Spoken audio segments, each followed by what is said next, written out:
Tagebuch Ostfront Heeresgruppe Süd, November 1942. Die Lage ist schlimm. Stalingrad ist eingeschlossen. Und alles, was ich so aufschnappe, ist nicht aufmunternd. Die rumänischen Divisionen haben den Russen nicht aufhalten können. Weder die Panzerabwehr noch die alten Panzer 38 Tonnen waren irgendwie in der Lage, die Front zu stabilisieren. Jetzt müssen wir schleunigst eigene Verbände heranführen, um die Lage wieder in den Griff zu bekommen. Aber hier bei uns ist es auch nicht besser. Der Russe, wohl beflügelt um die Umstände an der Wolga, will hier weiter Druck machen. Nachdem die Kampfgruppe unseres Hauptmanns schwer angeschlagen zurückgekehrt ist, wurde das Ausmaß der Verluste erst richtig bewusst. 9 Panzer vernichtet, 21 gefallene Kameraden und der Hauptmann Rohberg kommt auch nicht zurück. Ich habe versucht herauszubekommen, was passiert ist. Es wird erzählt, dass der Chefpanzer mehrere Treffer abbekommen hat, aber er trotzdem weiter den Angriff vorangetrieben hat. Dann ist wohl ein Geschoss durchgeschlagen und hat den Chef so schwer verwundet, dass er später seinen Verletzungen erlag. Was ein Trauerspiel. So einen fähigen Offizier zu verlieren, wird der Abteilung schwer zusetzen. Wir haben auch nun langsam immer weniger Panzer zur Verfügung. 12 Totalausfälle in den letzten 10 Tagen und der Winter kommt. Ich denke, wir müssen uns jetzt hier ordentliche Stellungen anlegen, da wir bis zum Frühjahr hier bleiben werden. Ein Zugführer hat erstmal die Vertretung für den gefallenen Hauptmann übernommen und mir scheint, dass er trotz seines jungen Alters eine gewisse Führungserfahrung hat. Meine Hand ist wieder voll einsatzbereit, aber was nützt mir das? Kein Panzer, keine Besatzung, alles Mist. Man merkt auch, dass es auf Weihnachten zugeht und die Stimmung durch die letzten Ereignisse nicht so gut ist. Aber wie soll man die Leute jetzt auch aufheitern? Wenigstens haben wir endlich gute Winterbekleidung bekommen. Dicke Hosen, gefütterte Stiefel, so kann man es aushalten. Jetzt kommt man nicht mehr so schnell aus den Panzerluken raus, aber der Panzermann ist erfinderisch. Man übt eben das Schlüpfen durchs Lug immer und immer wieder und dann weiß man auch, wie man sich dick angezogen durch die Verengungen drücken kann. Da ich momentan keinen Auftrag habe, würde ich gerne bei der Frontwerkstatt im Zug helfen. Natürlich nur so lange, bis ich wieder eine Besatzung zugeteilt werde. Ich halte mich in der Stabsbaracke auf und warte, dass ich mit dem Zugführer sprechen kann. Der Oberleutnant Roos, der jetzt den gefallenen Hauptmann Rohrbeck ersetzt, nimmt sich kurz Zeit und hört sich meine Bitte an.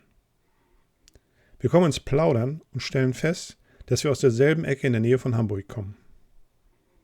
Trotzdem sagt er mir klar, dass mein Platz eigentlich auf dem Richtschützensitz wäre und ob ich nicht, wenn es die Lage erlaubt, zum Feldwebellehrgang gehen will, um dann als vollwertiger Kommandant eingesetzt zu werden. Ich schüttle den Kopf und erkläre in knappen Worten, was damals mit Lohnert passierte und dass ich dem Herrn Oberleutnant von irgendwas an den Kragen gegangen bin. Er überlegt länger und meint, dass doch bald Gras über die Sache gewachsen ist und dass man doch mal nach dem Winter einen neuen Versuch machen sollte. Er wollte sich darum kümmern und sehen, was er machen kann. Klingt ja erstmal nicht verkehrt, aber ich warte erstmal ab. Auf jeden Fall kann ich erstmal weiter in der Panzerwerkstatt helfen und mit den Kameraden dort unsere Schadpanzer wieder herrichten. Und da ist wirklich viel zu tun. Immer haben die Stahlriesen irgendwas. Mal die Benzinleitung, mal der Vergaser, dann wieder die Lüftung, Beschussschäden, Bug-MG klemmt in der Blende, Fahrerklappe erneuern, Kommandantenkuppel erneuern und so weiter. Die schweren Sachen sind dann die Kettenglieder austauschen. Oder die Panzer ausschlachten und Ersatzteile plündern. Da kommt man schon ordentlich ins Schwitzen und abends ist man wie gerädert. Auch geht es hier und da mal raus mit dem Bergezug zum Panzer einschleppen. Früher war das hinter der Frontlinie keine große Sache. Die Zugmaschinen und ein Werkzeugwagen dahin, Panzer angehängt Panzer im Leerlauf und dann bis zur Werkstatt eingeschleppt. Heute ist das schon fast ein Kampfeinsatz. Immer ein Schützenpanzerwagen zur Sicherung dabei und wenn möglich noch ein weiterer Panzer zur Sicherung gegen Vorstöße der Russen. Einen Tag fahren wir raus am Linienkanal entlang und sollen einen Panzer IV kurz abschleppen, der einen Getriebeschaden hat. Es ist schon später Nachmittag und wir müssen uns beeilen, damit wir den Kasten reinholen, bevor es dunkel wird. Ich fahre auf der Zugmaschine mit. Der Schützenpanzerwagen ist mit einigen Grenadieren besetzt und ein Panzer III fährt als Sicherung mit. Knapp 10 Kilometer vor dem letzten besetzten Stützpunkt liegt der Panzer fest und wir kommen zügig voran. Die Aufklärung hat uns ein wenig bis keine Feindaktivitäten gemeldet, aber ich glaube auch nicht mehr alles, was die uns sagen. Mit gesunder Vorsicht fährt man hier besser.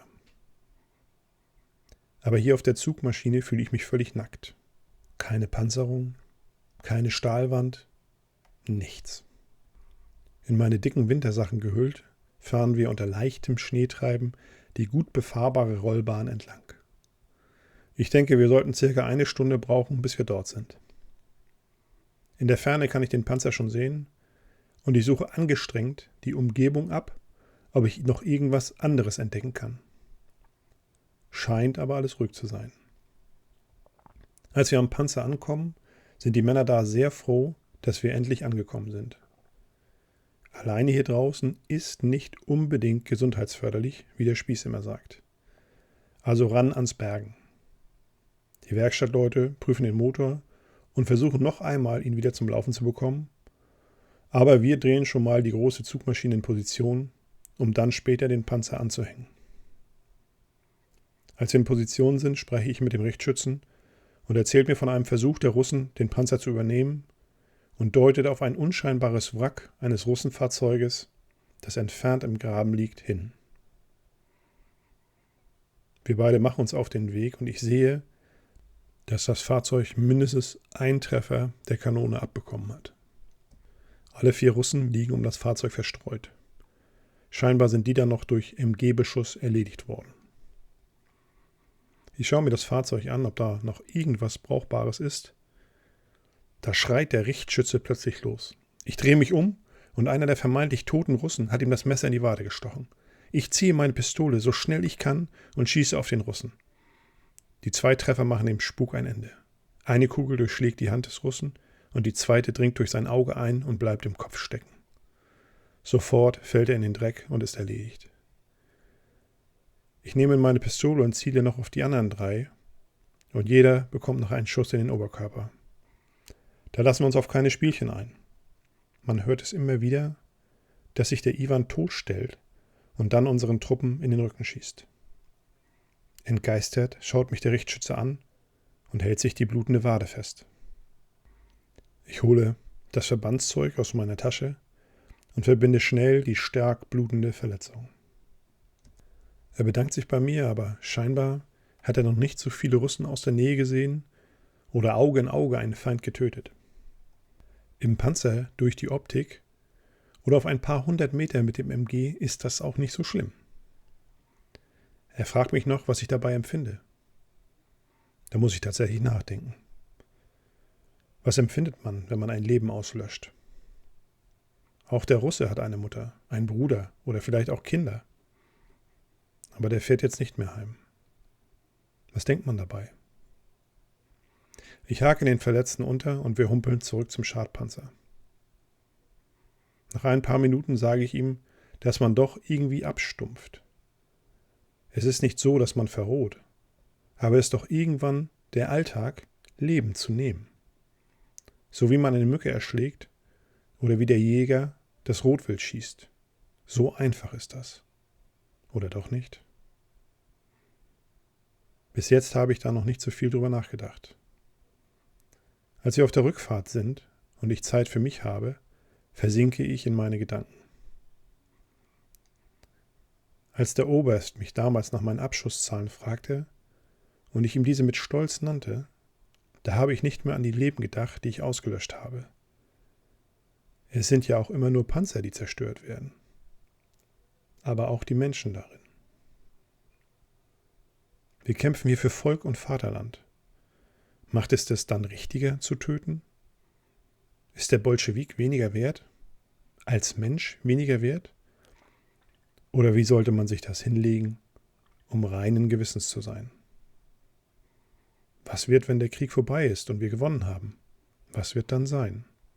Sind wir dann alle ohne Sünde, weil wir unsere Befehle befolgt haben? Ich versuche, die Gedanken aus meinem Kopf zu bekommen und rede mir ein, dass wir in erster Linie um das eigene Überleben kämpfen. Wenn der Iwan uns ans Fell will, müssen wir eben schneller und besser sein als er.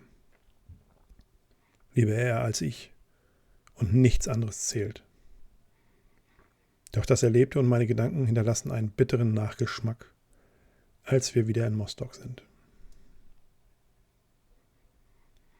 Die Panzerbesatzung bedankt sich nochmal für die Unterstützung und ich helfe noch mit, den verwundeten Richtschützen ins Revier zu bringen. Wohl halb so schlimm, aber ein paar Tage liegen sollte er schon. Der Kommandant fragt mich noch, ob er mich anfordern könnte, wenn der Panzer wieder läuft. Ich gebe ihm zu verstehen, dass ich immer da bin, wenn ich gebraucht werde, aber der Herr Oberfeldwebel muss dann mit dem Oberleutnant Roos sprechen. Wir bauen noch bis spät abends den Motor aus und machen dann irgendwann um 22 Uhr Feierabend. Ein wenig Schlaf brauche ich auch. Es war ein langer Tag. Im Quartier sitze ich mit ein paar Kameraden zusammen und wir tauschen die neuesten Frontnachrichten aus. Ob wir nun Richtung Stalingrad marschieren, um zu helfen? Bleiben wir hier und starten Entlastungsangriffe, damit der Russe umgruppen muss? Geben wir Mostock auf und ziehen uns weiter zurück, um Kräfte freizumachen? Viele Meinungen und viele Ideen haben wir, aber ändern können wir nichts. Die Führung wird schon das Richtige machen. Alles in allem haben wir hier auch kaum einen richtigen Überblick über die gesamte Frontlage. Einer der Kameraden erzählt noch, dass er jetzt auch tatsächlich einen amerikanischen Panzer gesehen hat. Ein Turm mit einem kleinen Geschütz und dann nochmal an der Seite ein extra Geschütz. Ich hatte das auch nun schon öfter gehört, aber diese Ami-Panzer, dass die jetzt hier auftauchen, das gefällt mir nicht. Aber wir wollen nicht so schwarz malen. Wenn die nichts taugen, dann werden wir mit denen auch noch fertig. Als ich mich später dann endlich zum Schlafen hinlege, muss ich immer wieder an die Geschichte mit den 4 Russen denken. Auch an meine Gleichgültigkeit, einfach jemanden zu erschießen. Ich habe mich verändert. Meine Mutter wusste es schon. Sie wusste es schon lange. Lange vor mir.